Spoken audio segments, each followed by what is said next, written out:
Welcome to the deep dive. We've got a really interesting situation to unpack today. It's coming out of Glastonbury, actually. Yeah, those investigations into some, well, let's say, controversial live performances. Exactly. And there's been a pretty surprising twist just recently, hasn't there? It's shifted things quite a bit for one of the bands. That's right. I mean, the headlines might give you the quick version, band cleared, charges dropped, that kind of thing. Mhm. But when you dig into it, there's a lot more there. The specifics, why the legal paths for the two bands involved are so different, and well, the reactions too, they've been strong. Yeah, very strong. So, our mission today really is to go beyond those headlines. We want to understand exactly what happened, why the outcomes are diverging, pulling it all straight from the information we've got. Okay, sounds good. Where should we start? Kneecap. Let's do Kneecap first. Yeah. So this Irish hip hop group, they've been making waves, haven't they? And their Glastonbury set definitely caused a stir. The big news, the development we mentioned, is that they won't be facing charges. Avon and Somerset Police have confirmed it. Right. They said, didn't they, that they'd consulted the Crown Prosecution Service, the CPS. Yes, exactly. And based on that advice, they decided, quote, no further action. The official reason given was insufficient evidence to provide a realistic prospect of conviction for any offense. Which basically means, in plain English, they didn't think they had enough to actually win in court. Not enough solid proof for a jury. Pretty much. Now, what I find really insightful here is the contrast. We'll get to the other band, Bob Vylan, in a moment, but with Kneecap. Well, first off, their set wasn't actually shown live on the BBC, was it? Even though it had those chants like Free Palestine and some pretty strong language about Keir Starmer. Right. Not broadcast live. Yeah. And the band's reaction to this whole police investigation has been, well, very vocal. Oh, absolutely. They put that police email, the one saying no charges, straight up on Instagram. They did. And they called the investigation political, targeted, and even state intimidation. Strong words. Very strong. And they really leaned into the disparity, didn't they? The difference between the public accusation and the private clearing. They really did. I noted down their exact quote. It was something like, after the media damage is inflicted and seen by millions of eyes, you receive a private email to say there's no evidence and no action that is seen by two people only. That hits hard. And they stressed, no public apology, that the police didn't send this news out to the media or post it anywhere official.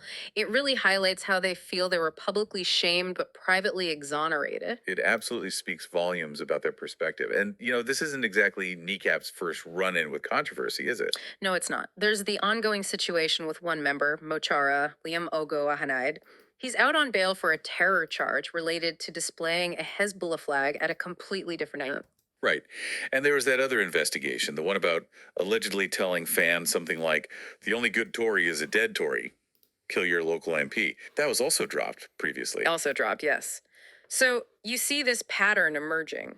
You do. It's almost like the controversy feeds their rise. It doesn't seem to hinder them. If anything, it seems to be propelling them towards this kind of indie darling stardom. Yeah, with the BAFTA winning movie based on their story, the sold out shows. Exactly. It shows this maybe paradoxical relationship between being provocative, pushing boundaries artistically, and building a public profile today. It's potent. Okay, so that's the Kneecap side of the story. Charges dropped, feeling targeted, highlighting the lack of public apology. But then the really striking thing is how different it is for Bob Vylan. Right. They performed on the same stage at Glastonbury just before Kneecap. Same stage, same day. Yet the police investigation into their performance, well, it's ongoing. Still active. That's the key difference right now.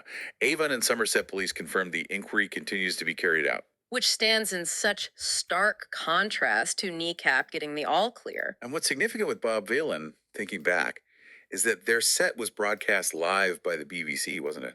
It was, and apparently it stayed up on the BBC's platform for hours afterwards as well.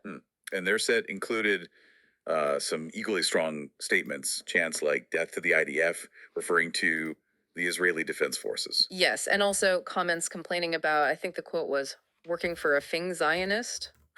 So you have this ongoing investigation combined with the fact it was broadcast live. Mm-hmm. It really throws a spotlight on the complexities, doesn't it? It really does. Artistic expression, where the line is drawn legally with things like perceived incitement, and then the whole role of a public broadcaster like the BBC in these sort of real time situations. Yeah, it's tricky territory. So, just to kind of zoom out for a second, we've got these two bands, both at Glastonbury, both making highly charged political statements on stage. Hmm. Yet, for Kneecap, the charges are dropped, citing insufficient evidence, and their controversial set wasn't aired live. For Bob Vylan, the investigation continues, and their set was aired live and stayed online. It's definitely not a uniform response, either legally or from the media side. No, not at all. Hmm. That legal threshold the police mentioned for Kneecap, insufficient evidence, compared to the ongoing inquiry for Bob Vylan. It suggests, well, maybe different interpretations of the statements made. Or perhaps a different evidential basis, maybe how it was said or the specific context. Could be. Or perhaps the live broadcast itself changes the evidential picture somehow. It really raises an important question, doesn't it? How can statements, even if they seem kind of similar in their provocative nature, end up being treated so differently by the law and by public media outlets? And the BBC's choices here, broadcasting one, not the other, leaving one online that adds a whole other layer. It affects how these performances are seen, how they're amplified or maybe muted in the public consciousness. Absolutely. It creates very different narratives and public perceptions for each band, even though they shared the same stage on the same day. So, wrapping this up, thinking about what this all means, especially for you, the listener, we've seen this clear split, this divergence in what happened next for Kneecap and Bob Vylan after Glastonbury. Mm-hmm. Kneecap, charges dropped, insufficient evidence. But they feel, quite strongly it seems, that a public apology is needed after the state intimidation and media damage, as they put it, especially since their set wasn't even live. Right.